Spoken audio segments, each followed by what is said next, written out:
사람의 말 속에 담긴 하나님의 음성을 듣게 하옵소서. 참석하지 못한 모든 분들에게도 은혜를 베푸시고 한 마음으로 하나님 주시는 은혜를 나누게 하옵소서. 특별히 교회들을 축복하시고 어려움 가운데 있으나 이 때를 통하여 교회를 새롭게 하시고 온전케 하시는 하나님의 손길을 보게 하옵소서. 예수님의 이름으로 기도하옵나이다. 아멘. 반갑습니다. 잘 지내셨죠? 네, 맞습니다. 제가 그 2월 24일 날 강의를 맡았는데, 그런데 그때 이제 코로나 때문에 이제 멈췄어요. 그래서 제가 다시 고쳐서 했으면 좋은데 미리 해놓은 거라 여러분 죄송하게 생각합니다. 2월 24일 날 제가 강의하라고 했던 자료입니다. 그 자료를 그냥 바로 하도록 그렇게 하겠습니다. 여러분도 많은 생각들을 하셨으리라 생각이 드는데 저는 이렇게 믿고 그렇게 생각하고 있습니다. 하나님이 이 세상의 주인이시죠. 예. 이쪽 동네 아멘을 안 하시는군요. 하나님이 이 세상의 주인이시죠. 그리고 그 하나님이 우리 한 사람 한 사람을 사랑하시죠.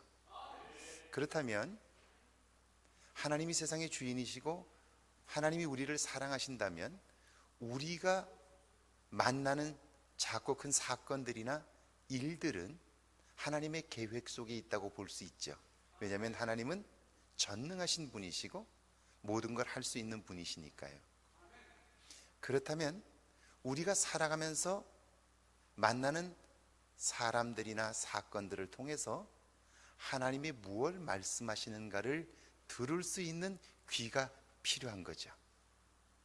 하나님은 끊임없이 말씀하시는데 우리는 과연 그 음성을 들으며 사느냐 하는 거예요. 이번 코로나로 인해서 저는 하나님께서 제게 하시는 말씀들을 참 많이 들었어요.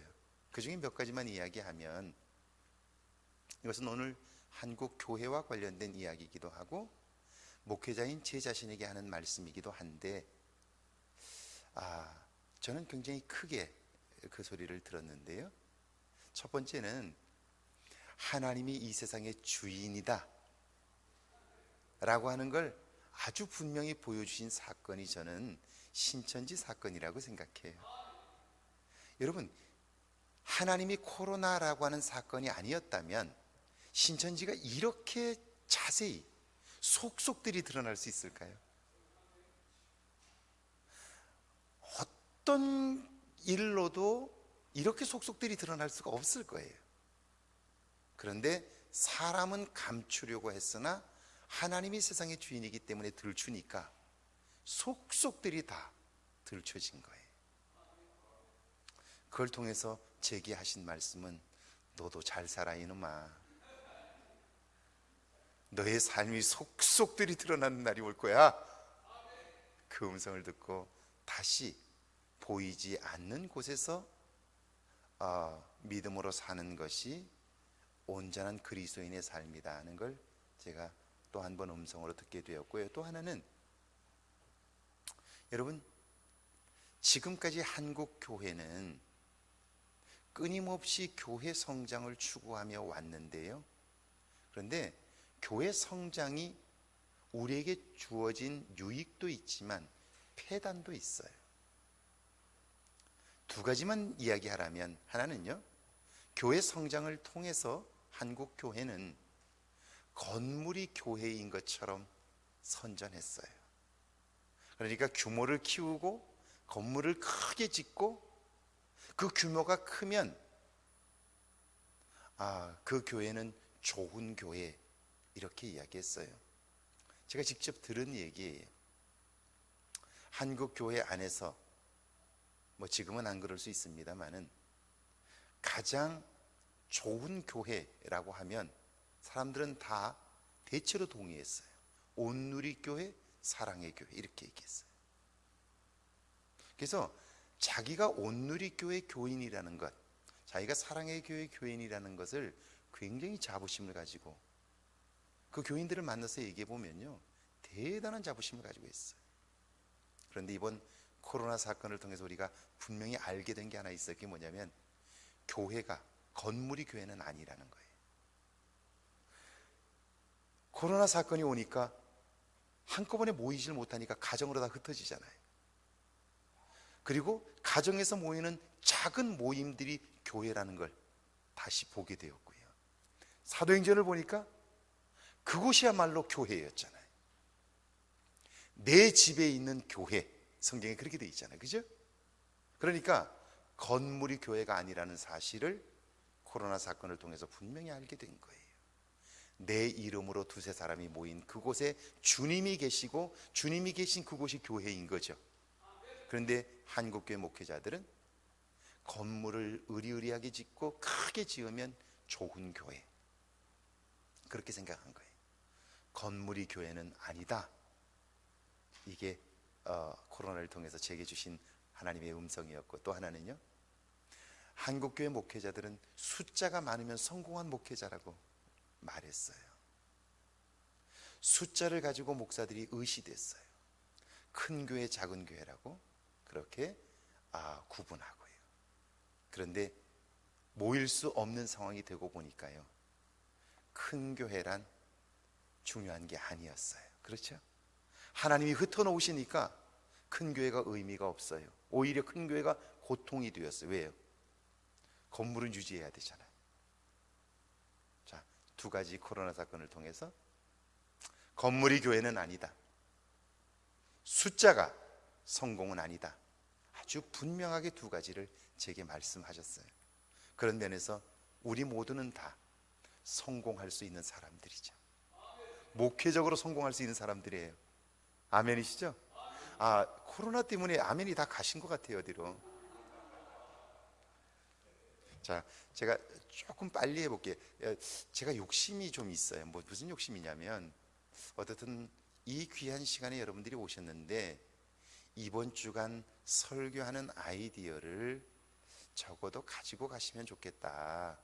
그리고 그 주제를 가지고 다음 주 설교할 수 있는 기회를 드릴 수 있으면 좋겠다 하는 생각을 가지고 제가 두 편을 준비하고, 하나는 그럼 근본적으로 설교에 있어서 주제들을 어떻게 잡을 것이며 우리의 목회적 관심이 어디에 있어야 할까 하는 걸 제가 이론적으로 한번 여러분들과 설명함으로써 이론을 이야기하고, 그리고 두 편의 설교를 가지고 여러분들이 다음 주간에 설교를 고민할 수 있도록 도와드리면 좋겠다 해가지고 제가 지금 하는데 양이 많아요. 그래서 제가 조금 빨리 갈 건데요, 혹시 하면서 질문이 있으면 그 즉시 질문을 하시면 제가 답을 하도록 그렇게 하겠습니다. 자, 한번 뒤에 한번 보시죠. 시험에는 여러 가지가 있습니다. 거기 한번 보실까요?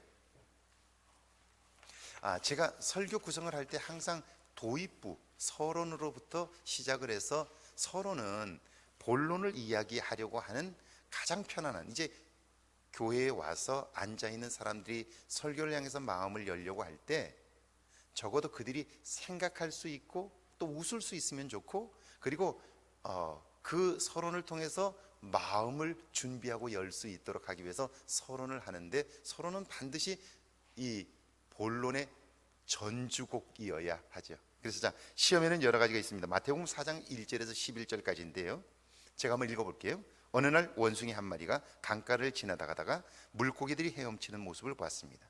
원숭이는 물고기들이 물에 빠져 허우적대는 것이라고 생각해요. 그렇죠. 자기 입장에서 항상 생각해요.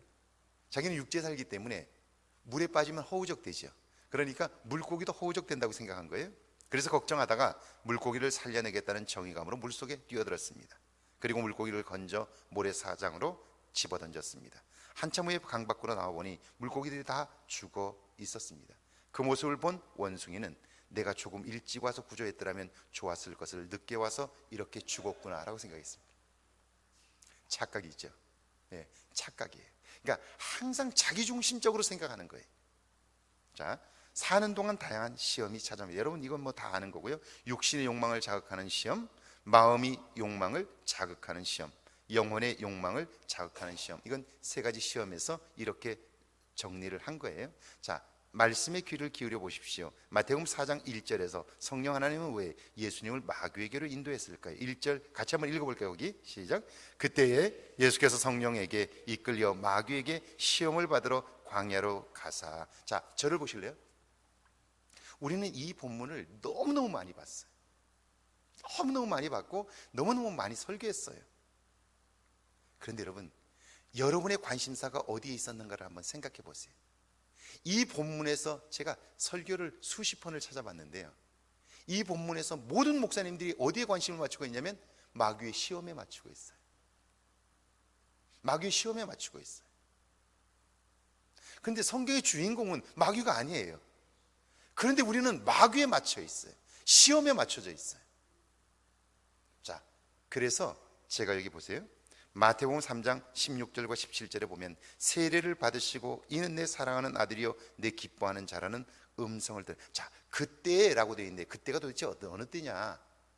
그때는 예수님께서 세례를 받으시고 물에서 올라오실 때에 하늘로부터 소리가 있어 이는 내 사랑하는 아들이요 내 기뻐하는 자라는 음성을 들은 때예요. 그렇다면 자, 마귀의 시험과 그를 이기는 능력을 보여주는데 마귀의 시험에 초점이 아니라 그걸 이기시는 예수님에게 초점을 맞춰야 되는데 우리는 이 마귀의 시험에 계속해서 초점을 맞추고 있다는 거죠. 이건 출애굽기도 마찬가지입니다. 출애굽기에서 우리가 애굽에서 모세를 통하여 하나님께서 이끌어내실 때 우리는 10가지 재앙에 계속해서 초점을 맞춰요. 거의 대부분의 설교들이 그래요.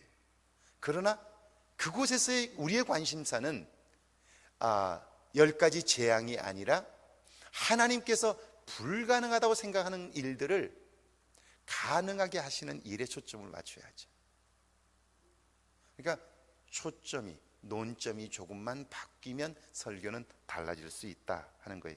2절에서 4절까지의 보여준 사단의 예리함이 있어요. 2절과 3절 거기 한번 같이 읽어볼까요? 함께 읽습니다. 40일을 밤낮으로 금식하신 후에 줄이신지라 시험하는 자가 이 돌들로 떡덩이가 되게 하라. 줄였다는 사실을 정확히 알고 시험했다는 거예요. 그러니까 사단이, 우리가 이 사단을 영적인 실체라고 부르는데 영적인 실체라고 부르면서 우리의 삶 가운데에서는 보이지 않기 때문에 사단이 우리의 약점이 무언가를 정확히 알고 있는데 그 존재를 우리가 의식하지 않음으로써 우리는 사단의 시험에 계속해서 질 수밖에 없는 거예요. 제가 미국에서 한국에 들어올 때에 미국에 있는 동안 우리 목사님들과 함께 1년에 2차례 계속 교육을 했어요. Continuing Education이라고 하는데요, 1년에 2차례 목회자들의 재교육을 계속해서 해요. 몇 년, 제가 한 3년 정도 목회자 재교육을 맡아서 했는데요, 인도했는데 그때 목사님들이 전국에서 오시면 마지막 과정은 항상 수도원 순례를 했었어요. 수도원 순례를 했는데 목사님들 모시고 수도원에 가서 하루 저녁을 같이 지내는 거예요. 가서 보면 개신교 목사님들이 정말 배울 만한 것들이 정말 많아요. 예배의 경건함, 그리고 찬양의 소중함, 이런 것들을 수도원 순례를 통해서 참 많이 배우고요. 그리고 설교가 말이 아니라 감동이라는 걸 수도원의 예배를 통해서 알게 되는데 제가 마지막 참석했던 수도원에서의 예배를 제가 잊을 수가 없어요. 많은 이야기들이 있습니다만은 제가 몇 가지만 이야기하면, 수도원 예배를 제가 참석을 했는데 수도원 예배는 찬양이 80%입니다. 찬양을 계속해서 합니다. 주로 주고받는, 여러분이 아마 떼제 찬양들을 들으셨을 텐데 떼제 찬양 같은 찬양을 주고받고 해요. 그런데 여러분이 캐톨릭 성당에 가서 보셨으면 아실 텐데 지금 우리 개신교 예배당은 지금 천장이 똑같습니다. 그러니까 공명이 일정해요. 그런데 이것은 공명 자체로는 좋을지 모르지만 찬양을 주고받을 때는 별로 좋은 건 아니에요. 왜냐하면 자체가 일관되게 나오기 때문에 사실은 지루할 수 있는데요. 그런데 캐톨릭 성당이나 그 수도원 성당들을 가면요, 사람이 앉아 있는 위치에 따라서 높낮이가 다 다릅니다. 이 강단의 높이가 다르고요, 성가대 높이가 다르고, 회중석의 높이가 다르고, 날개 쪽의 높이가 다 달라요.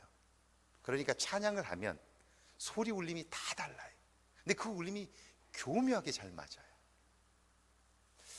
그래서 찬양이 정말 감동적인데 제가 그날 예배에 참석했다가 받은 은혜를 평생 잊을 수가 없어요.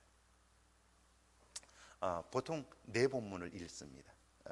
그 율법서를 읽고 예언서를 읽고 시편을 읽고 복음서를 읽든지 아니면 그 서신을 읽습니다. 네 본문을 읽었어요. 그리고 수사가 나와서 설교를 하는데 설교가 딱 한 문장이에요. 저는 깜짝 놀랐어요. 네 본문을 길게 읽고 나서 설교자가 나와서 설교를 하는데 설교가 딱 한 줄이에요. Sin no more devil works. 이게 설교예요. 처음에 저게 무슨 말이지? 준비 없이 설교를 들으려고 귀를 열었다가 설교가 끝났어요. 기도하고 내려오시는데 저 말이 무슨 말이야? 이런 생각이 드는데 이해가 되지 않았어요. 이게 설교예요. 무슨 말이냐면요, Sin no more. 더 이상 죄를 짓지 마십시오. Devil works. 사단이 활동하고 있습니다. 이게 설교예요. 더 이상 죄를 짓지 마십시오. 사단이 지금 활동하고 있습니다. 우리는 정말 설교를 너무너무 길게 너무너무 많은 양들을 담아 설교하는데요, 그런데 중요한 건 그 설교가 과연 사람들의 마음속에 울림이 있느냐는 거예요. 그런데 설교 한 줄을 들었는데 그 설교의 울림은 지금도 제 마음에 울리고 있잖아요. 더 이상 죄를 짓지 마십시오. 사단이 활동하고 있습니다. 오늘 우리의 삶 속에 사단이 활동하고 있는데 우리는 그걸 의식하지 못하는 거예요. 더 놀라운 건 사단은 우리의 약점을 정확히 알고 있다는 거예요. 여기 그렇게 돼 있잖아요. 사단이 예수님께서 줄이신 것을 정확히 알고 있었다 하는 거예요. 4절 한번 같이 읽어볼게요. 4절입니다. 사람이 떡으로만 살 것이 아니요 하나님이 입으로부터 나오는 모든 말씀으로 살 것이라. 말씀으로 사단의 예봉을 꺾었다 하는 거예요. 예수님이기 때문이 아니라 말씀이 우리 안에 있으면 말씀으로 정확하게 사단의 의도를 알 수 있고 말씀으로만 사단을 넉넉히 물리칠 수 있다 하는 거죠. 6절에서 사단의 유혹 내용과 7절에서 예수님의 대답은 무엇입니까? 6절 같이 읽어볼까요? 만일 내가 하나님의 아들이거든 뛰어내리라. 하나님이 도우심을 통해 너를 드러내라 하는 거죠. 욕망을 부추기는 거예요. 7절입니다. 주 너의 하나님을 시험하지 말라. 욕심을 하나님의 뜻으로 왜곡을 지적했다는 거죠. 9절과 10절에서 사단의 유혹 내용과 예수님의 대답. 9절과 10절이죠. 같이 읽어볼까요? 만일 내게 엎드려 경배하면 이 모든 것을 내게 주리라. 주 너의 하나님께 경배하고 다만 그를 섬기라. 다스림과 섬김의 대상을 구별하라는 거죠. 여러분, 세상의 모든 것들은 다 다스릴 것들이죠. 이 세상은 딱 두 종류밖에 없죠. 다스려야 할 것과 사랑해야 할 것. 그렇죠. 그런데 우리는 이걸 거꾸로 된 세상에서 살아요. 사랑의 대상은 하나님과 사람밖에 없어요. 나머지는 모두 다 다스림의 대상이에요. 그런데 다스려야 할 것을 사랑하고 사랑해야 할 것을 다스리며 사는 거죠. 하나님까지도 우리 인간이 다스리려고 하잖아요. 사람을 다스리려고 하잖아요. 아니요, 사람과 하나님은 사랑의 대상이에요. 나머지는 전부 다스려야 하는데, 그런데 우리는 돈을 사랑하고, 그렇죠? 거꾸로 사는 거예요. 권력을 사랑하고 물질을 사랑하고 자리를 사랑하고 큰 교회를 사랑하고 이렇게 되는 거죠. 다스림의 대상이 다른 거예요. 여기에서 삶의 왜곡이 온다. 시험은 바로 이런 부분을 부추기는 것인데, 그래서 말씀으로만 우리는 사단을 이길 수 있고 사단이 오늘도 우리를 유혹하고 있다는 사실, 이걸 우리가 데블 웍스, 사단이 활동하고 있다는 사실을 잊지 말아야 시험을 이길 수 있다 하는 이야기를 제가 하고 싶은 겁니다. 자, 그게 한번 앞에 보시죠. 자, 제가 아마 몇 주에 걸쳐서 이 위기 예방에 관해서 이야기를 했는데요, 우리가 설교를 할 때 설교는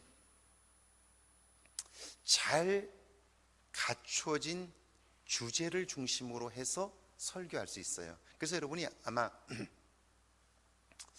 여러분 중에도 그런 분이 계신지 모르겠는데, 우리 교회는 전통적으로 렉셔널이라는 것을 가지고 있어요. 역사적으로 교회가 시간이 지나면서 적어도 절기에 맞춰서 이런 설교들을 해야 한다라고 해가지고 최소한 3년 정도의 그 주제들을 가지고 본문 성경 전체를 설교할 수 있도록 교회는 전통적으로 렉셔너리를 사용하고 있는데요. 거기에 보면 주제별로 다 되어 있어요. 그러니까 주제는 우리로 말하면 교회력의 절기들이죠. 그러니까 이 렉셔너리를 보면 이렇게 설명할 수 있어요. 설교란 의도된 주제들을 적어도 신앙 성장이라는 목표를 가지고 의도적으로 배열하여 영적인 성장과 그리고 교인들의 신앙 삶에 있어서 온전한 삶을 살도록 돕는 행위인 거죠. 그리고 하나님께서 그 일을 이루어 오셨는데, 그런 면에서 보면 예방이라는 차원에서 위기는 설교의 주제로서 굉장히 좋은 주제이고요, 우리가 의도적으로 이 위기라고 하는 과정의 주제를 가지고 설교해서 적어도 1년에 몇 차례 설교할 필요가 있다. 특별히 어느 시기들, 예를 들면 지금 같은 코로나19로 인한 교인들의 상황을 조금만 들여다보면 사실은 그들의 삶이 위기인 경우들이 굉장히 많거든요. 그러면 이 위기의 때를 어떻게 건너도록 또는 격려할까를 생각하면서 위기를 주제로 설교할 수 있겠다는 생각이에요.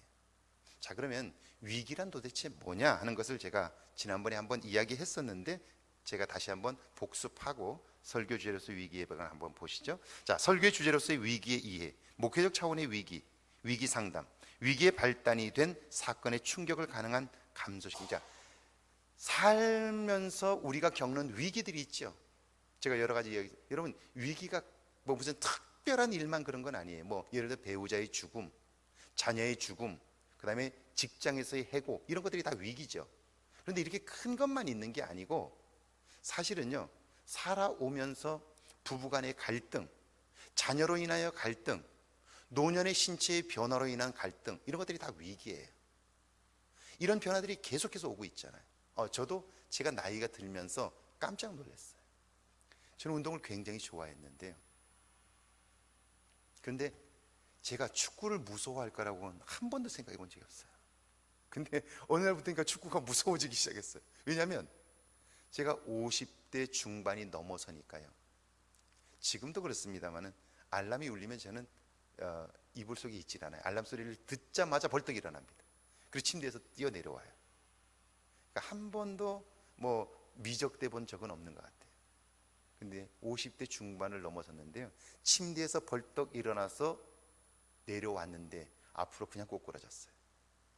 발이 시큰거리면서 서지를 못한 거예요. 제가 굉장히 충격을 받았어요. 그래서 한번 인터넷을 뒤져보니까 이것은 나이가 먹는 노후 현상 중에 하나예요. 근데 굉장히 충격이었어요. 자, 위기의 위기. 자, 코로나 상황에서 직장을 나가지 못하는, 또 가게가 손님이 줄어들어 버리는 것, 위기죠. 왜냐하면 이것은 현재의 수입의 감소도 위기지만 앞으로 어떻게 살 것인가에 대한 불안감이 우리를 불안하게 만들면 그건 역시 굉장한 위기거든요. 그러니까 이 위기가 사실은 설교의 주제일 수 있고요, 그것을 목회자가 관심하기 시작하면 교인들 입장에서는 자기들의 관심사를 이야기함으로써 설교가 들리기 시작한다 하는 거죠. 자, 그래서 그분들의 고통과 그 아픔을 최소화하는, 감소시킬 수 있는 일이 되기에 설교는 굉장히 중요하다. 사건의 영향을 받는 사람들을 도와서 지탱, 효과적으로 대응할 수 있도록 한다. 갈등, 분쟁, 그리고 그것들을 해결할 수 있는 방법들이 된다. 자, 위기의 구분을 보면 이렇죠. 신체적 위기 있고요, 자아 위기. 뭐 에릭슨에 의하면 인간은 각 과정마다 아동기에는 아동기, 청소년기에는 청소년기, 청년기에는 청년기, 그리고 결혼 정년기에는 정년기, 그리고 신혼기에는 신혼기, 장년기에는 장년기, 노년기에는 노년기, 그리고 그 마지막까지 인간은 계속해서 위기를 만나도록 되어 있어요. 그러니까 그 위기를 우리가 목회자가 이해하고 있다면 거기에 맞는 설교들을 함으로써 교인들이 그 이야기를 나의 이야기로 받아들일 수 있게 되는 거죠. 인간 관계의 위기, 갈등, 상실, 이혼 등 환경 위기, 실직, 부도, 사회적 환경, 영적인 위기, 죄책감, 신앙 갈등, 목회자와의 갈등, 회의감 등 이런 위기들이 굉장히 많은 거죠. 이것들이 교인들의 삶에 있어서 치명적인 경우들이 생기는데요, 목회적으로 어떻게 그걸 돌볼 것이며 그분들에게 어떻게 그 문제에 대해서 생각하도록 도와줄 것인가, 설교의 주제로서 좋은 거죠. 자, 위기의 단계들을 보면 충격의 단계, 애통의 단계, 변화와 성장의 단계가 있는데 이것은 목회 상담에서도 굉장히 중요하지만 이건 설교에 있어서도 이걸 이해하는 일이 굉장히 중요해요. 제가 교인들에게 많이 들은 이야기예요. 가정의 달, 이제 다음 달이 가정의 달이잖아요. 가정의 달이 되면 교회 가기 싫다는 사람들이 있어요. 왜냐하면 부모를 용서해라, 부모를 이해해라, 부모에게 잘해라 그러는데 그렇게 하지 못할 사람들이 많이 있는 거예요. 부모를 용서하기 어려운 사람들이 있는 거예요. 근데 용서하라고 그러니까 마음의 죄책감이 굉장히 많이 들고 고통스러운 거예요. 그런데 우리가 조금만 더 생각을 해보면 용서라는 게 뭔가에 대한 이해들이 굉장히 얕아요. 제가 아주 간단하게 얘기해 보면 이런 거예요. 여러분이 말하는 용서라는 것과 교인들이 받아들이는 용서는 달라요. 자, 용서라는 말은 크게 두 가지예요. 하나는 나를 위한 용서가 있는가 하면, 또 하나는 이제 회복의 차원이 있어요. 이런 거죠. 우리는 용서라고 말할 때 내 안에 있는 그에 대한 미움을 지우고 그가 그 앞에 가서 용서를 구했더니 그가 받아들여지고 그래서 온전히 그 마음의 앙금들이 지워지는 걸 우리는 용서라고 생각해요. 그런데 그렇게 회복이 되는 과정들은 많지 않아요. 그러니까 용서라고 말할 때 우리는 회복을 염두에 두고 이야기를 하는데 실질적으로 삶에서는 회복이 불가능한 경우들이 너무 많은 거예요. 자, 예를 들어서 부모님이 돌아가셨는데 부모님에 대한 미운 마음이 지금도 가지고 있는데 여러분 이게 회복이 되나요? 그러면 죄책감으로 남는 거예요. 그럴 때 설교자가 이 주제를 가지고 설교한다고 할 때 조금만 용서에 관한 주제들을 여러분이 책을 찾아보거나 주제를 상담학과 관련된 책들을 한번 읽어보시면 용서란 두 차원이 있다는 걸 아는 거예요. 용서란 내 마음속에 그 사람에 대한 미운 마음이 있을 때에 내가 그 용서를, 그 사람을 향해서 더 이상 미워하지 않겠다고 하는 선언인 거예요. 그 선언은 그 사람을 향한 선언이 아니라 나를 향한 선언인 거예요. 내가 더 이상 미움의 포로가 되어 살지 않겠다. 내 소중한 생명을, 내 소중한 시간을 미움에 사로잡혀서 그 사람이 내 삶을 운전하는, 내 삶을 좌지우지하는 그런 삶을 살지 않겠다 선포하는 거예요. 그리고 나는 그 미움으로부터 자유롭게 되는 거예요. 이게 한 차원이에요. 그리고 이제 미움에서 벗어나면 나는 비로소 이제 그를 위해서 기도할 수 있게 되는 거죠. 진심으로 기도할 수 있게 되고요. 기도하고 하나님의 도움을 구할 때 하나님께서 회복해 하시는, 화해하게 하시는 그때를 경험하게 되는 거예요. 그런데 이런 분들이 꼭 계세요. 내가 그를 용서했다고 하는데 가서 미안하다고 사과를 했더니 그가 안 받아주니까 또다시 마음이 무너지는 거예요. 이건 용서와 화해를 차원이 다르다는 걸 알지 못하기 때문에 그런 거예요. 이건 설교에 있어서 굉장히 중요한 주제가 될 수 있죠. 그러니까 용서와 화해, 이것은 다른 것입니다. 차원이 다른 것입니다. 이걸 주제로 설교할 수 있겠죠. 성경은 너무너무 많지요. 보세요. 야곱과 에서의 이야기, 너무너무 많은 이야기들. 성경에 너무너무 많죠. 자, 그래서 충격의 단계, 애통의 단계, 변화와 성장의 단계를 가지고 또 충분히 설교의 주제로 이야기할 수 있는 것이죠. 충격의 단계에서는요, 어떤 이야기도 들리질 않아요. 그럼 이럴 때 어떻게 해야 할 것인가? 예를 들면 이런 경우에요. 제가 남편이 심장마비로 죽은 가정을 갔어요. 아침에 신방을 빨리 와달라고 해서 가보니까 남편이 젊은데 그때 아마 30대 중반이었는데 갑자기 심장마비로 죽은 거예요. 자고 일어나고 보니까 남편이 죽었으니까 부인이 얼마나 충격을 받았겠어요. 정신이 없어요.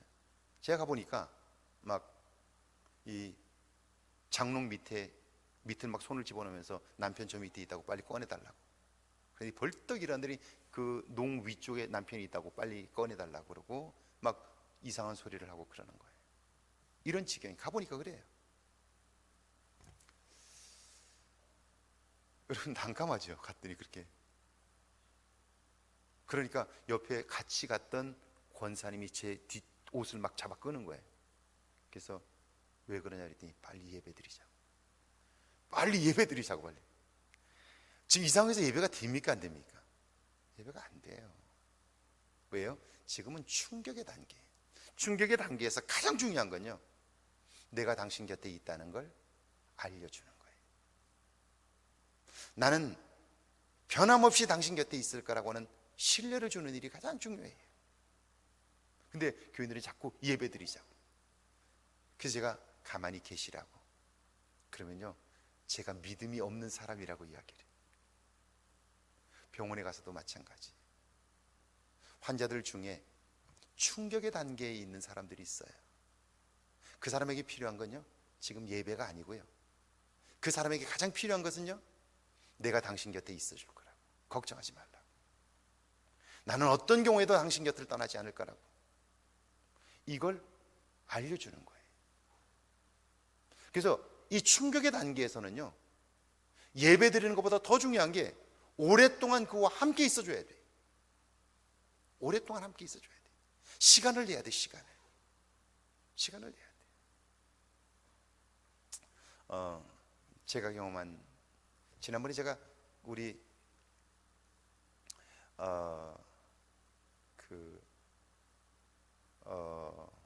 K-팝 시즌 3에 나왔던 아이 노래를 한번 들려줬는데 기억하시죠? 그 아이 할아버지가 돌아가셨어요. 돌아가신 게 아니고 이제 치료를 하다가 산소호흡기를 떼야 되는 상황이 왔어요. 자, 이제 의사가 더 이상 치료를 할 수 없는 상황이 되면 의사는, 미국의 경우에는 제일 먼저 가족들을 부릅니다. 불러가지고 이야기를, 이제 더 이상 치료할 수 없습니다.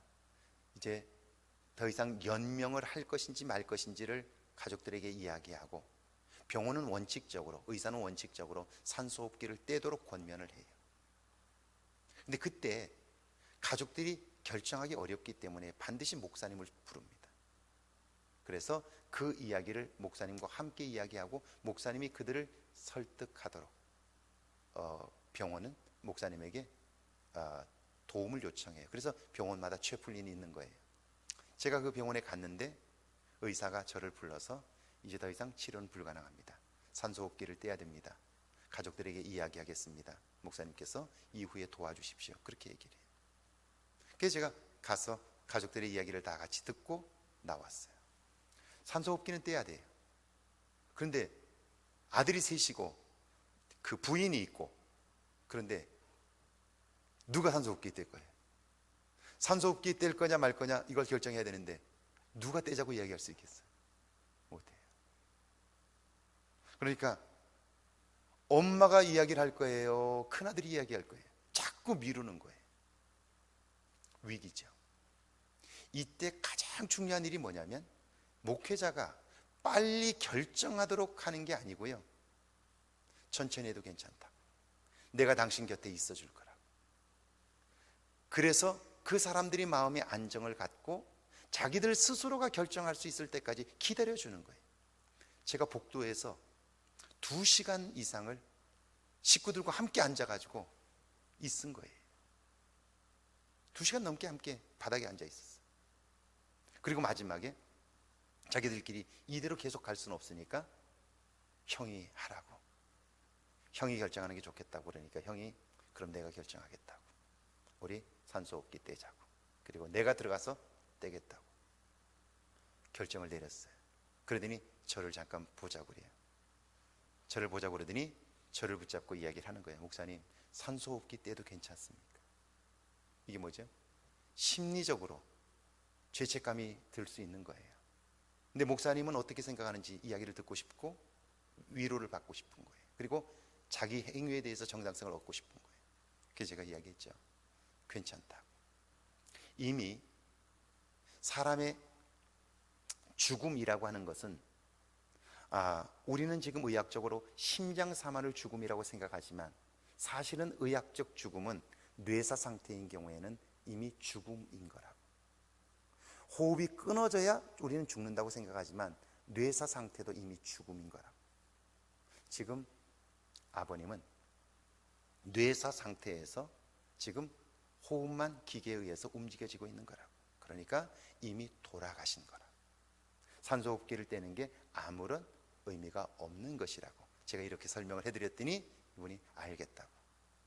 그리고 저와 함께 들어가서 산소 마스크를 뗀 거예요. 그리고 그 돌아가시는 시간까지 꽤 오래 걸려요. 한 30분 정도 걸렸던 것 같아요. 가족들과 함께까지 기다려주는 거예요. 그리고 마치고 났더니 장례를 했고요. 장례를 끝내고 났더니 이분들이 그 과정을 통해서 굉장히 큰 위로를 받았어요. 그 막내가 교회를 다니지 않았는데 막내가 교회를 다니기로 결정을 했고요. 그리고 그 아이 엄마 아빠는 저희 교회는 아니었는데, 할머니 할아버지가 저희 교인이었는데 엄마 아빠는 세탁소를 했는데요. 그때 제가 너무 고맙다고 저희 집 모든 식구들의 옷을 다 세탁을 매번 해주셨어요. 제가 미국에서 들어오는 날까지 세탁소도 저희 집 가까이 있었는데 저희 집 세탁 모든 걸 다 무료로 그분들이 해주셔가지고 저희가 큰 도움도 받았어요. 자, 이 충격 단계에서 가장 중요한 건 같이 있어주는 거예요. 자, 이런 것은 설교 주제로서 굉장히 좋은 거죠. 자, 이제 설교 주제로서의 위기 예방, 그리고 우리가 위기를 어떻게 파악할 수 있을까? 그래서 구체적으로 이렇게 돼 있어요. 위기의 때에 겪는 파동. 거기 한번 같이 한번 읽어볼까요? 함께 있습니다. 위기에 처해 있다는 말은 그가 그 일로 스트레스를 받고 있음을 의미한다. 충격이나 스트레스가 크면 클수록 그 사람 내면뿐 아니라 주변 사람들과의 관계에서 심리적인 면뿐 아니라 영적인 면에서 파동이란. 이게 왜 중요하냐면 이걸 여러분들이 좀 아셔야 되는데, 교회 안에서 문제를 일으키는 사람들 중에 대부분이 위기를 만난 사람들인 경우가 너무 많아요. 끊임없이 목회자를 공격하고 교회 안에서 분란을 만드는 사람들 중에 사실은 위기로 인해서 이런 문제들이 생기는 경우들이 너무 많아요. 근데 우리가 이 문제를 못 보는 거예요. 이 문제를 못 보는 거예요. 그러니까 문제는 있는데 문제의 원인이 무엇인가를 모르니까 문제에 대한 해답도 없는 거예요. 자, 이런 거예요. 아주 쉽게 얘기하면 이런 거예요. 어느 날 저희 교회에 집사님 한 분이 오셨어요. 젊은 집사님이죠. 이렇게 얘기하죠. 목사님, 인생에서 가장 중요한 게 뭡니까? 뭐가 인생에서 중요한 겁니까? 이렇게 물어요. 이분이 뭐 하고 있었던 분이냐면 사법고시를 준비하고 있었던 분이에요. 인생에서 중요한 게 뭡니까? 출세입니까? 성공입니까? 뭡니까? 이렇게 물어보는 거예요. 인생에서 뭐가 중요하죠? 뭐가 중요해요? 가장 중요한 게 뭐죠? 뭐가 중요해요? 예? 예, 먹고 사는 거. 또 뭐가 중요하죠? 아니, 지금 그 집사님 하세요. 영적인 것이 중요하다 이렇게 얘기해요. 자, 본질은 그게 아니에요. 그 사람이 지금 하고 싶어 하는 얘기는 그게 아니에요. 사법고시를 하고 있는데 너무 힘든 거예요. 너무 어려운 거예요. 그러니까 피할 수 있으면 피하고 싶은 거예요. 너무 힘든 거예요. 그러면 그 심리적인 상태를 이해하면 뭐라고 반응해요? 집사님, 요즘 공부 시험 준비가 힘들구나 이렇게 얘기해 주는 거예요. 그러면 어때요? 너무 힘들어요 이렇게 얘기가 될 거예요. 출세보다 더 중요한 게 있지. 신앙생활을 잘하는 거야. 뭐 이렇게 얘기하면요, 그러면 신앙생활 잘하는 사람은 다 잘 사나요? 다 건강하게 사나요? 그렇지 못한 사람들이 많던데요. 이렇게 얘기하면 논쟁이 되어버리고 마는 거예요. 왜 그렇게 이야기하는가를 파악하는 일이 중요한데요, 그러려면 위기에 대한 이해가 필요한 거예요. 지금 그 사람은 시험을 준비하면서 불안한 거예요. 이번에 또 떨어지면 어떡하지? 공부가 너무너무 부담스러운 거예요. 힘든 거예요. 그래서 누군가로부터 위로의 말을 듣고 싶은 거예요. 집사님, 공부 힘들구나. 시험 준비 힘들구나. 그랬더니 너무 힘들어요. 자, 위기에 대한 이해가 그 사람의 깊은 내면을 터치할 수 있고요, 설교가 그들의 내면의 깊은 것들을 터치하기 시작하면 설교의 이야기가 내 이야기로 들리기 시작하고요. 여러분, 설교하면서 그런 경험 있으신가요? 요즘은 또 안 그런 것 같은데, 제가 우리 교회, 제가 신앙도교에 지금 있는데 신앙도교에 와서 설교를 하는데 한 2, 3년 동안 그런 것 같아요. 저도 굉장히 충격을 받았어요. 한 달쯤 되었나요? 한 달쯤 되었는데 제가 여기서 설교를 하는데 우리 장로님 4분이 여기 앉으셨는데요, 장로님 4분이 전부 다 눈물을 흘리시는 거예요. 그러고 보니까 교인들 중에 대부분이 수건을 꺼내서 눈물을 닦고 있는 거예요. 그리고는 설교가 끝나고 나면 하나같이 여러분들이 제게 이야기를 하세요. 목사님, 어쩌면 내 삶을 그렇게 잘 아시고 나한테 그렇게 얘기하시느냐. 자, 이 무슨 얘기냐면, 제가 어떻게 그걸 다 알겠어요? 제가 아는 게 아니라 그들의 관심사가 무엇이고 지금 상태가 어떤가를 늘 파악하는 거죠. 그리고 대부분의 사람들이 가지고 있는 공통의 문제들을 가지고 씨름하고 그 주제를 가지고 설교하니까 그게 내 얘기처럼 들리기 시작한 거죠. 자, 스트레스 측정. 그래서 이 스트레스를 측정하는 방법들을 알면 지금 이 교인이 어느 정도 상태이구나를 알 수 있는데요, 이건 한번 보세요. 미국의 홈즈와 레어는 일상생활에서 일어날 수 있는 여러 가지 위기 사건을 긴장의 정도에 따라 그 충격 점수를 구분을 했습니다. 자, 1년 동안 150에서 199 정도 되면 경미한 위기, 200에서 299 정도면 견딜 만한 위기, 300 정도 이상이 되면 심각한 위기예요. 그런데 사실은요, 제가 보니까 한국 상황에서는요, 대부분의 분들이 300을 넘어요. 그러니까 교회 안에 위기를 만난 사람들이 정말 많은 거예요. 위기를 만난 사람들의 특징들이 몇 가지 있어요. 굉장히 예민합니다. 굉장히 부정적입니다. 그리고 그 주변엔 다툼들이 많습니다. 이런 사람들은요, 정말 그 위기는 마치 뭐가 같으냐면 풍선이 빵빵하게 바람이 들어가 있는 것 같아요. 그 바람을 좀 빼주지 않으면요, 유연해지질 않아요. 그 날카로움은 누구를 향하는 경우가 가장 많냐면 목회자를 향하는 경우가 가장 많아요. 목회자를 향해서 공격하고요, 상처를 주고 그래요. 그러니까 그 바람을 빼줘야 돼요. 그러려면 그 사람이 어떤 상태인가를 아는 일이 먼저예요. 그래서 목회자가 이런 기준을 가지고 저 사람이 도대체 지금 스트레스 지수가 어느 정도 되는가를 한번 파악해 볼 필요가 있어요. 여러분이 교회 안에서 여러분을 굉장히 힘들게 하는 사람이 있다면 그 사람의 삶을 조금만 한번 관찰해 보세요. 그리고 여기 있는, 제가 이제 여러분이 필요하다면 좀 더 구체적이에요. 적어도 한 200가지 정도가 돼요, 삶에서 오는 스트레스 지수들이.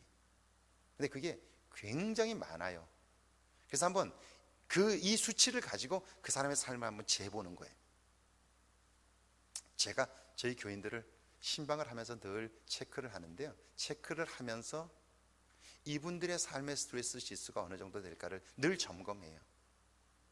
그리고 기도하면서 그런 분들을 어떻게 개인적으로 접촉할 것인가에 대한 고민들을 늘 하죠. 그래서 그걸 터치해주고 바람을 빼주기 시작하면 그분은 굉장히 좋은 교인이 될 가능성이 많아요. 그리고 그 목사님의 팬이 될 가능성이 굉장히 많아요. 저희 교회도 굉장히 날카로운 분들이 많았어요. 그래서 제가 그 교회를 갔더니 주변에 있는 목사님들이 하나같이 다 얘기하시더라고요. 신앙등교회 쉬운 교회 아니라. 근데 지금 저희 교인들은 정말 제가 볼 때 우리 교인들 같은 사람이 세상에 있을까 싶을 정도로 좋은 사람들이 되어 있어요. 아, 비웃는군요, 여기 또. 아니, 진짜 그래요. 제가 지난 주간에 그냥 지나가는 말로, 여러분 우리만 생각하지 말고 세계가 코로나19로 인해서 어려움을 겪고 있습니다. 1세계들은 그래도 어떻든 살아남을 수 있는데, 지금 아시아 국가들과 아프리카 국가들은 지금 병에 걸리면 살지 못합니다. 제가 필리핀의 예를 들었어요. 필리핀에 제가 가깝게 지낸 선교사 두 분이 계세요. 한 분은 마닐라 인근으로 선교를 하고 계시고, 한 분은 민다나오 섬에 사시는데, 마닐라는 그래도 좀 나은데 민다나오 섬 쪽은요, 다 하루 벌어서 하루 먹는 사람들인데 다 봉쇄를, 마을 단위로 봉쇄를 해버렸어요. 그러니까 나가질 못하는 거예요. 그러니까 먹을 게 없는 거예요. 먹을 게 없으니까 굶어 죽든지 나가서 먹을 걸 찾다가 죽든지 둘 중에 하나라고 생각해가지고요, 정말 폭동이 일어날 수 있는 상황이 벌어지고 있다는 거예요. 정말 심각한 상황이에요. 감염이 되면 치료를 할 수가 없어요. 왜냐하면 기본적으로 감염이 되면 치료비가 500만 원 정도 드는데 500만 원 없죠. 병원에 입원하면 기본적으로 1000만 원 정도가 드는데요, 병원에 갈 수가 없어요. 그러니까 걸리면 그냥 죽는 거예요. 근데 이 죽는 건 나중이고 당장 먹을 게 없는 거예요. 그래서 우리 서선 교사가 지난달에 원주민 교회 교인들을 위해서 쌀을 한 300가마니를 풀었는데, 300가마니를 풀었는데 코끼리 비스켓인 거예요. 어떻게 손을 쓸 수가 없는 거예요. 그래서 제가 그 얘기를 하면서, 지금 필리핀 쪽에 저희가 이제 저희 교회가 하나, 개척한 교회가 하나 있는데, 그 교회를 중심으로 해서 그 교인들이, 산속에도 있는 교인들이 있는데 너무너무 어렵다, 먹을 것이 없어 어렵다, 여러분 기도하자 그랬더니 정말 그 이야기를 그냥 지나가는 말로 했는데요, 그런데 목사님 그 교회를 좀 도우면 좋겠다고, 쌀 한 가마니가 52,000원 정도 하는데 한 분이 한 100가마니 정도 내놓으시고, 또 한 분이 한 20가마니씩 해가지고 일단 이번 주에 한 150가마니 정도를 사서 보내려고 생각하고 있어요. 그리고 이번 주에 광고를 했는데 아마 이번 주 중에 아마 또 한 100가마니 정도는 더 들어오지 않을까 싶어요. 그냥 제가 지나가는 말로 하는데 교인들은 그걸 크게 듣고 도우려고 하고 그래요.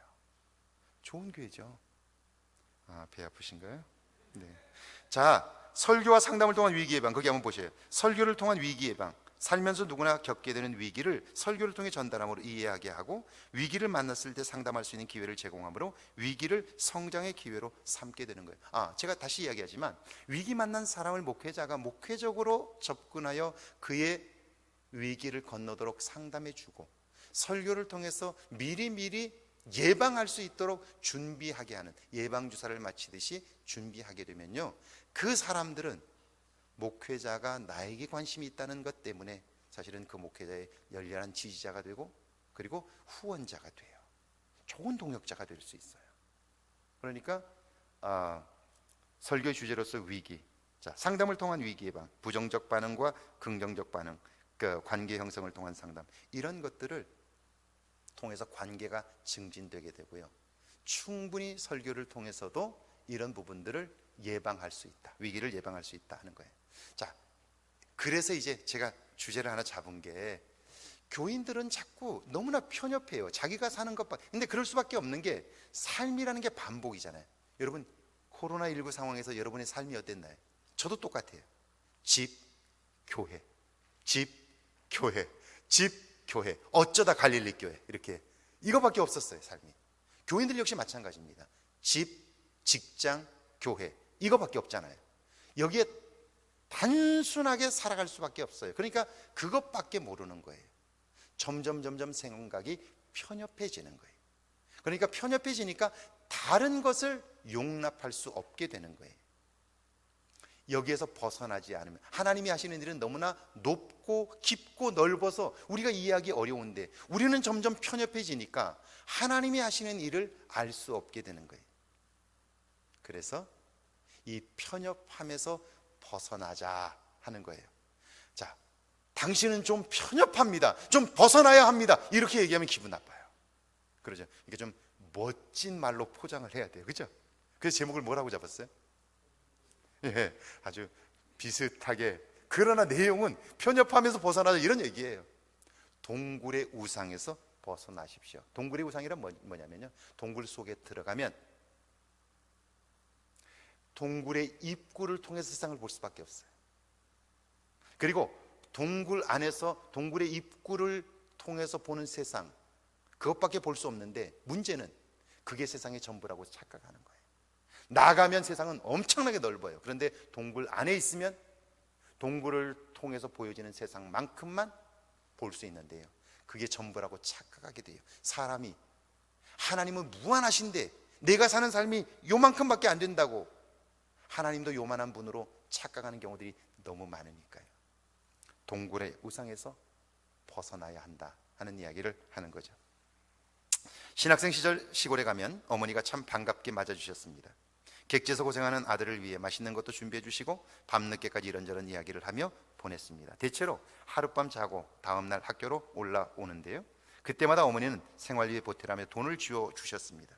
그러면 저는 어머니도 생활이 어려우시니까 어머니 쓰시라고 거절합니다. 어머니가 가만히 계시겠어요? 당신은 괜찮다고 넉넉하지는 않지만 쓸 정도는 있다고 자꾸 어머니 주머니에 넣어주십니다. 그럼 할 수 없이 저는 그 돈을 받고 나와서 대문 안으로 던져 넣습니다. 그리고는 불이 났게 버스를 타러 갑니다. 여러분, 제가 정말 괜찮은 아들이죠. 아무도 대답은 안 하십니다. 어머니도 어려우신데 저도 어렵죠. 제 신학생 시절에 정말 10만 원 가지고 한 달을 살았어요. 그러니까 하루에 2끼 먹는데 책 사면 그 달은 정말 밥 굶어야 돼요. 그렇게 어렵게 살았어요.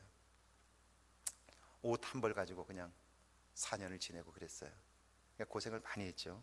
그런데도 불구하고 어머니가 돈을 주시면 제가 돈을 다시 어머니에게 드렸어요. 괜찮은 아들이죠. 예. 그런데 나도 그런 줄 알았습니다. 그날도 돈을 담 너머로 던져놓고 버스에 올라 어머니를 위해 기도했습니다. 그런데 성령 하나님께서 제 안에서 물으십니다. 종아, 너는 아들을 신학교에 보내고 아무것도 돕지 못해 미안한 엄마의 마음을 아느냐? 물으십니다. 쓸 것 안 쓰고 모아 너에게 주면서 기뻐하는 엄마의 마음을 내가 아느냐? 내가 던진 돈을 주워들면서 슬퍼하는 엄마의 마음을 내가 아느냐 말이다. 그러시는 거예요. 저는 한 번도 그런 생각을 해본 적이 없습니다. 왜요? 그 일은 엄마를 위한 일이고 잘한 일이기 때문이에요. 그런데 아니었어요. 나는 잘한다고 했지만 그 일은 엄마를 아프게 하는 일이었어요. 가슴에 대못을 박는 불효였습니다. 차 안에서 얼마나 울며 회개했는지 모릅니다. 그 다음부터는 어머니가 주시면 고맙게 받았습니다. 그리고 어머니가 필요한 것들을 사다 드렸습니다. 그랬더니 어머니도 기쁘고 저도 얼마나 좋았는지 모릅니다. 몰랐죠. 내가 잘했다고 생각했기 때문에, 그게 좋은 일이라고 생각했기 때문에 그냥 그렇게 계속 했는데 어느 순간 보니까 그게 가장 엄마의 마음을 아프게 한 거였어요. 그걸 몰랐어요. 이게 뭐죠?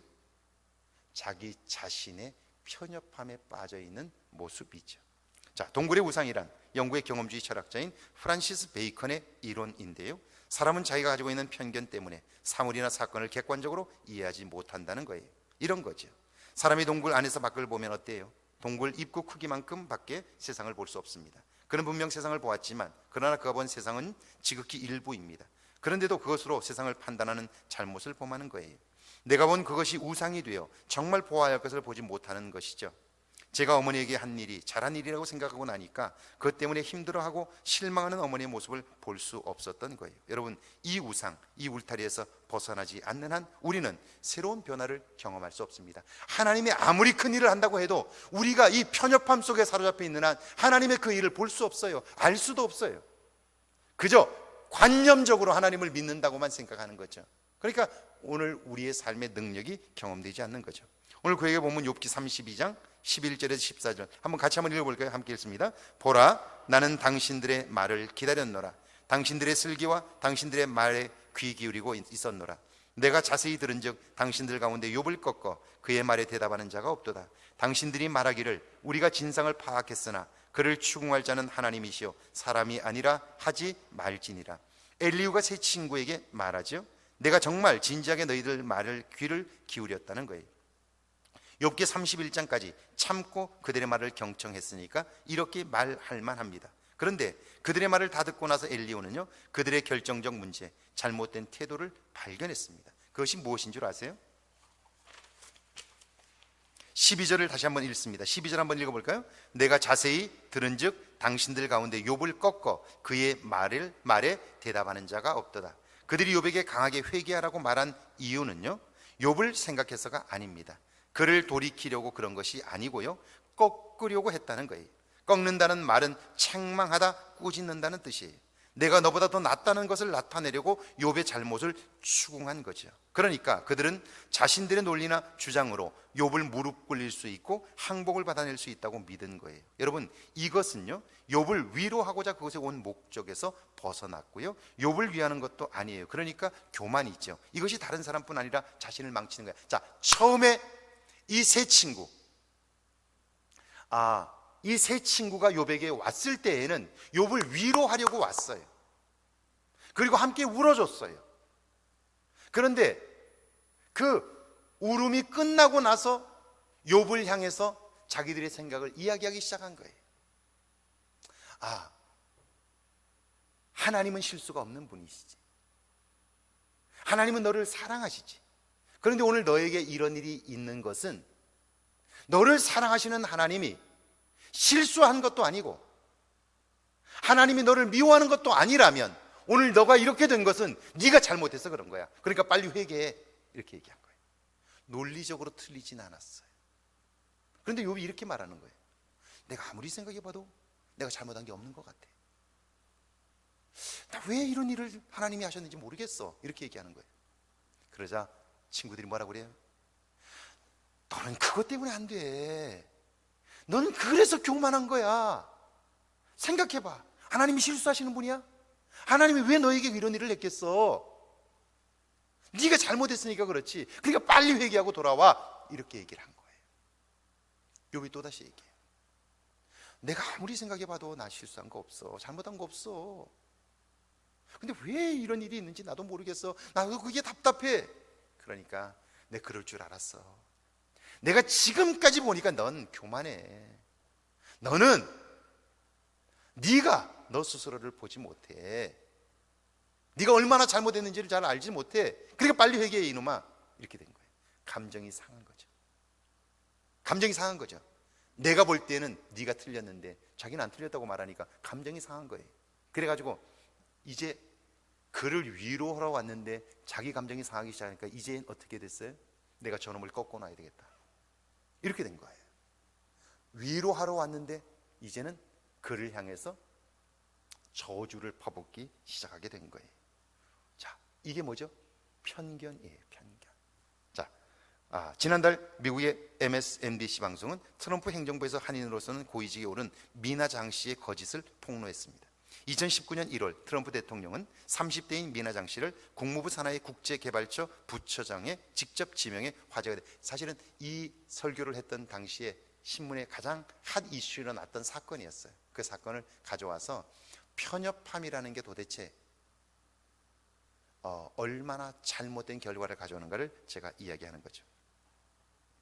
이 기관은 매년 국무부와 함께 400억 달러, 우리 돈으로 46조 7천억 원의 예산을 주무르는 핵심 부처예요. 그 부서가 독자적으로 사용할 수 있는 금액만 최소 10억 달러, 우리 돈으로 1조 1,700억 원입니다. 굉장하죠. 그런데 MSNBC가 그녀의 과거 경력과 학력을 추적해 보니까 전부가 가짜입니다. 그녀는 랭킹 더 월드라는 비영리 국제 구호단체를 설립해 전 세계 어려운 이웃들을 도왔다고 자랑했는데요, 그 단체가 해외에 지출한 돈은 한 푼도 없었습니다. 세계에 나가 있는 직원도 없었고 그 활동에 대한 사실도 확인할 수 없습니다. 그녀는 공식적인 자기소개서에 하버드 대학 경영대학원 졸업생이라고 적었는데 졸업생 명단에 없습니다. 미국 육군 대학원을 졸업했다고 적혀 있는데 이건 역시 가짜입니다. 그녀는 자신이 활동한 것을 인정하여 미국의 시사주간지 타임즈의 표지 모델이 되었다고 자랑했는데 그것도 가짜입니다. 그녀의 공식적인 학력은요, 비인가 학교인 열방대학이 전부입니다. 자, 그리스도인이죠. 교회 다니는 사람이죠. 열방대학을 갔다는 건 교회 다니는 사람이에요. 그죠? 잘 몰라요? 열방대학이 뭔지 아시죠? 예수 전도들 사는 거 아시죠? 하와이에 있는 거. 제주도에도 있고요. 근데 이건 하와이. 여러분, 왜 이렇게까지 되었을까요? 교만입니다. 욕심입니다. 처음부터 그렇지는 않았을 거예요. 작은 거짓말에 속은 거죠. 점점 나의 이런 절묘한 방법을 사람들이 알아챌 수 없을 거라고 여긴 거예요. 미국 행정부에 이런 관료를 선임할 때는요, 굉장히 엄격한 시스템이 작동을 해요. 이미 그 사람에 대해서 다 알아봅니다. 세세하게 다 알아봐요. 그런데 설렁설렁 알아본 거예요. 왜 그렇죠? 트럼프 행정부가 이때 여러 가지 일로 인해서 곤경에 처했어요. 이걸 만회하고 싶은 거예요. 그래서 획기적인 카드 하나를 쓴 거예요. 이런 사람, 한국 사람은 마이너리티예요.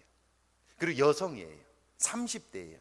이런 사람을 등용시켜서 전면에 내세우면서 자기의 그 부족한 부분들, 지금 현재 문제가 되고 있는 것들을 커버하려고 정치적인 쇼를 한 거예요. 이 여성의 경우에도, 니나 씨의 경우에도 처음에는 그냥 작은 거짓말들을 했을 거예요. 그런데 이게 점점 하면서 자기도 모르게 사실은 자기가 거짓말을 했던 것을 믿어버리는 거예요. 그러니까 확신 있게 하게 된 거죠. 결국 이렇게 큰 사건이 되어버렸죠. 지난 주간 성경을 읽다가 역대하 25장 2절에서 이런 말씀을 보았습니다. 유다 왕 요아스를 이어 아마샤가 왕이 되었습니다. 성경은 그에 관하여 이렇게 기록했습니다. 아마샤가 여호와께서 보시기에 정직하게 행하기는 하였으나 온전한 마음으로 행하지 아니하였더라. 하나님이 볼 때 정직하기는 해요. 그런데 그의 마음은 어때요? 그 정직함에 진심이 담기지 않은 거예요. 그러면 어떤 일이 벌어지는 줄 아세요? 그가 에돔을 정복한 후 교만하여 져서 형제인 북이스라엘과 전투를 벌입니다. 그런데 베스메스 전투에서 패배하여 포로로 잡혔고요. 유다는 이스라엘의 속국이 되었습니다. 엘리후가 발견한 세 친구들의 문제 역시 그것이, 형식적으로는 하나님께 예배하는 것 같아요. 형식적으로는 최선을 다하는 것 같아요. 그러나 진심이 그 속에 없었다는 거예요. 여러분, 어제 예배 드리셨죠? 예배 드리셨나요? 네, 드리셨죠. 여러분이 예배를 드리시면서 무엇을 보셨나요? 교인들은 교회에 와서 예배를 드리면서 무엇을 보아야 할까요? 우리의 예배를 받으시는 하나님을 봐야 될 거예요. 그런데 과연 예배를 드리고 나서 돌아가면서 그 하나님을 보고 하나님을 만나고 돌아가는 사람은 몇 명이나 될까요? 와서는 옆 사람, 목사님 넥타이 이런 것만 보고 가진 않나요? 하나님을 놓치고 가진 않나요? 예배는 드렸어요. 그런데 과연 그 예배를 받으시는 하나님을 본 사람들은 얼마나 될까요? 목사님의 설교 속에 담긴, 사람의 말 속에 담긴 하나님의 음성은 몇 마디나 들었을까요? 과연 그걸 들은 사람이 몇 명이나 될까요? 이게 아마샤의 이야기가 아니냐 하는 거예요. 오늘 우리의 얘기가 아니냐 하는 거죠. 그렇다면 왜 그렇게 되었을까? 13절인데 같이 한번 읽어볼까요? 당신들이 말하기를 우리가 진상을 파악했으나 그를 추궁할 자는 하나님이시여 사람이 아니라 하지 말지니라. 우리가 진상을 파악했으나, 이 말은 우리가 지혜를 발견했다는 뜻이에요. 그런데 여러분, 지혜는요 찾거나 발견되는 것이 아닙니다. 하나님으로부터 주어지는 거예요. 그래서 솔로몬이 하나님께 지혜를 구했는데 그것은 듣는 마음이었어요. 내가 아무리 오라도 그때에도 하나님의 도움을 구하는 마음, 그분의 마음을 헤아릴 줄 아는 마음이에요. 엘리후는 세 친구들을 향하여 너희가 이 마음에 실패했다고 말하는 거예요. 그리고는 욥이 끝까지 수긍하지 않자 이젠 하나님이 하셔야 한다고 하나님 핑계를 대고 있는 그들을 공박하는 거예요. 엘리후가 이런 이야기를 얼마나 하고 싶었을까요? 그런데 참았어요. 해야 할 때가 있을 때까지. 그때가 언제일까요? 19절과 20절 한번 같이 읽습니다. 보라, 내 배는 봉한 포도주통 같고 터지게 된 새 가죽 부대 같구나. 내가 말을 하여야 시원할 것이라 내 입을 열어 대답하리라. 욥과 세 친구의 이야기를 들으면서 엘리후는 저건 아닌데 하는 생각이 있었어요. 그럼에도 입을 열지 않아요. 생각하고 또 생각하는 거죠. 하나님의 마음은 어떨까 묻고 또 묻는 거예요. 그렇게 쌓여 하고 싶은 말이 마음에 가득 찼어요. 그것은 마치 잘 익은 포도주 통 같아요. 여러분, 알코올이 발효되면요 엄청난 파괴력을 가집니다. 오래전에 제주도를 갔다가 돌아오려고 공항에서 대기하고 있었는데 갑자기 꽝 하는 소리가 들렸습니다. 경찰이 오고 사람들이 대피하고 난리가 났습니다. 그런데 조사해 보니까 막걸리를 사서 가방에 넣었는데 날이 더 폭발한 거예요. 이런 상태가 되었음에도 엘리후는 하고 싶은 말을 참아요. 언제까지? 18절 함께 읽습니다. 내 속에는 말이 가득하니 내 영이 나를 압박함이니라. 내 안에 있는 나의 영이 나를 압박할 때까지, 영이신 하나님이 충동하여 내 영혼을 견딜 수 없을 때까지 참는 거예요. 견디는 거예요. 그래야 나의 한계를 넘어설 수 있죠. 말의 실수를 극복할 수 있는 거예요. 이것이 지혜이고 사도 바울이 말씀하는 오래 참는 사랑이에요. 자, 제가 지난 주간에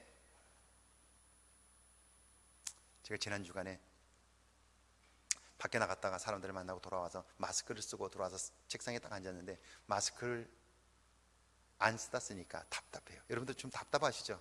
지금 다 마스크 써야 되는데 안 썼어. 다 마스크를 쓰니까 굉장히 답답해요. 그래서 아이고 답답해서 풀려고 하는데 순간 제 안에서 들려오는 소리가 있었어요. 마스크 쓰니까 답답하지. 그래서 네, 답답합니다. 그랬더니 그 다음 말씀이 그 다음 음성이 제게 많은 걸 생각하게 했어요. 그런데 너는 마스크를 벗고 그 입으로 얼마나 쓸데없는 말들을 많이 했는 줄 알아? 마스크를 쓰고 이번 기간 동안 마스크를 쓰고 답답할 때 쓸데없는 말을 줄일 수 있는 훈련을 한번 해봐.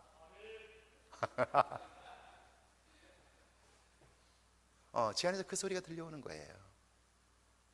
답답하다고만 생각하지 말고 그거 벗었을 때에 쓸데없는 말들을 했던 너 자신을 발견하고 이번에 마스크를 쓰면서 이제는 쓸데없는 말들을 하지 않겠다 하는 다짐들을 해봐. 훈련 한번 해봐. 그 음성이 들렸어요. 자, 엘리후는요 이런 지혜와 통찰력이 어디서 왔는가를 분명히 밝힙니다. 21절과 22절 한번 같이 읽어볼까요? 나는 결코 사람의 낯을 보지 아니하며 사람에게 영광을 돌리지 아니하리니 이는 아첨할 줄을 알지 못함이라. 만일 그리하면 나를 지으신 이가 속히 나를 데려가시리로다. 엘리후가 이렇게 살 수 있는 것은요 그가 가지고 있는 삶의 태도 때문입니다. 그는 말합니다. 나는 결코 사람의 낯을 보지 아니하며 사람의 낯은 그 사람의 지위나 능력 그 어떤 것을 보지 않는다는 거예요. 편견을 가지고 사람을 대하지 않는다는 거죠. 그러니까 누구 편들 일도 없고요 아첨할 줄도 모른다는 거예요. 어떻게 그럴 수 있을까? 나를 지으신 이 내 생명의 창조주이죠. 그분은 나를 살리기도 하시고 죽이기도 하시는 분이에요. 지혜와 명철을 주시고 곁길로 갈 때는 엄히 책망하시는 분이에요. 그분의 도움이 없이 인간은 자신의 한계, 동굴의 우상에서 벗어날 수 없는 거예요. 엘리후가 이걸 아는 거예요. 그분의 도움이 없다면 나는 나 스스로 파놓은 동굴 속에 들어가 그것으로 보는 세상이 전부라고 믿을 수밖에 없고 거기에서 벗어날 수 없다는 거예요. 그러니까 하나님이 도와주시지 않는 한 나는 편견과 아집에 빠져 나의 한계에서 벗어날 수 없다, 그 이야기를 하는 거예요. 그래서 나는 하나님, 죽이기도 하시고 살리기도 하는 하나님, 그 하나님의 도움을 날마다 구한다, 그 이야기죠. 오늘 신약의 본문인데요, 마태복음 14장 22절 24절 같이 한번 읽습니다. 예수께서 즉시 제들을 재촉하사 자기가 무리를 보내는 동안에 배를 타고 앞서 건너편으로 가게 하시고 무리를 보내신 후에 기도하러 따로 산에 올라가시니라. 저물매 거기 혼자 계시더니 배가 이미 육지에서 술이나 떠나서 바람이 거스름으로 물결을 말미암아 고난을 당하더라. 예수님은 보리떡 5개와 물고기 2마리로 5,000명을 먹이셨어요. 그런데 그곳은 빈들입니다. 해도 뉘어뉘어지었으니까요 음식을 구할 곳이 없습니다. 그래서 제자들은요 저들을 흩어지게 하여 각각 음식을 구해 먹도록 해야 한다고 건의했습니다. 그런데 예수님은 너희가 먹을 것을 주라 그럽니다. 말도 안 되는 말씀이죠. 지금도 5,000명이 한꺼번에 식사할 수 있는 곳이 없습니다. 5,000원씩만 잡아도 2,500만 원, 아이들과 여성들이 있으니까 최소한 1억 정도의 돈이 필요합니다. 그게 어디 있습니까? 그런데 먹고 남았지요. 그렇죠? 분명히 안 된다고 말했고 못한다고 말했어요. 그런데 지금 먹고 남은 상태예요. 그렇다면 그렇게 말했던 제자들은 예수님께 물어야 돼요. 주님, 이 일이 어떻게 가능했습니까? 그걸 알아야 또다시 이런 삶의 문제를 만나도 걱정하지 않을 수 있잖아요. 염려하는 사람들에게 말해줄 수 있잖아요. 그런데 묻지 않아요. 목사님, 예수님을 믿으면 쉼이 있다고, 평안이 있다고, 기도하면 응답된다는데 왜 내겐 응답이 없습니까? 하나님이 살아계신다는데 왜 나는 그 하나님을 느끼지 못합니까? 이렇게 물어야 돼요. 왜냐하면 우리의 삶이 소중하잖아요. 시간이 생명인데 한 번밖에 없는 생명을 낭비하면 억울하잖아요. 그런데도 누구도 묻지 않아요. 그러니까 어때요? 배를 타고 갈릴리 호수를 건너다 풍랑을 만나 또다시 문제를 만났고요 두려움 가운데 빠졌어요. 그때 주님이 그들에게 찾아오십니다. 25절과 27절이죠. 같이 읽습니다. 밤사경에 예수께서 바다 위로 걸어서 제자들에게 오시니 제자들이 그가 바다 위로 걸어오심을 보고 놀라 유령이라 하면 무서워하여 소리 지르거늘 예수께서 즉시 이르시되 안심하라 나니 두려워하지 말라. 밤사경은 새벽 3시에서 6시입니다. 동트기 전 가장 어둠이 짙은 시간, 그러니까 이제 죽었다고 소망이 끊어진 것 같은 때입니다. 그때 주님이 찾아오셨어요. 제자들도 걸어오시는 그분이 예수님인 걸 알았어요. 그런데 그 순간 뇌가 작동하지요? 어떻게 해요? 사람이 무리를 걸을 수 있어? 그게 말이 돼? 그 질문의 대답이 뭡니까? 말도 안 돼. 그런 일은 있을 수 없어. 그러니까 뭐라고 그래요? 유령이다. 그들은 예수님을 구원자로 믿는다고 하면서도 자신의 한계에서 벗어나지 못해요. 동굴 안에 있는 거죠. 그때 주님이 말씀합니다. 안심하라. 나니 두려워하지 말라. 여기에 소망이 있고 그 음성을 들을 때 우리는 비로소 동굴에서 나올 수 있는 거죠. 우리 모두에게는 한계가 있습니다. 동굴에 우상이 있지요. 그런데 그것이 문제는 아니에요. 그것이 있음에도 아닌 척하면서 사는 것이 문제지요. 하나님께 한 걸음 더 다가서십시오. 하나님의 도움으로 사는 여러분들이 되기를 바랍니다. 혹시 제가 그 한 것 중에서 질문이 있으면 한번 하시고 제가 대답하고 기도하고 마치겠습니다. 예, 기도하겠습니다. 감사합니다. 주님, 이 아침에 피곤함 가운데 모였지만 주님 함께 해주시고 소중한 얼굴들 뵙게 해주셔서 감사합니다. 늘 건강하여 동역자로 살아가므로 이 땅을 사는 동안 하나님의 큰 은혜를 누리며 살게 하옵소서. 목회뱅크의 하나님 임원들과 우리 회원들 한 분 한 분을 축복하시고 어려운 시기 특별한 하나님의 은혜를 경험하는 귀한 시간들이 되게 하옵소서. 예수님의 이름으로 기도하옵나이다. 고맙습니다.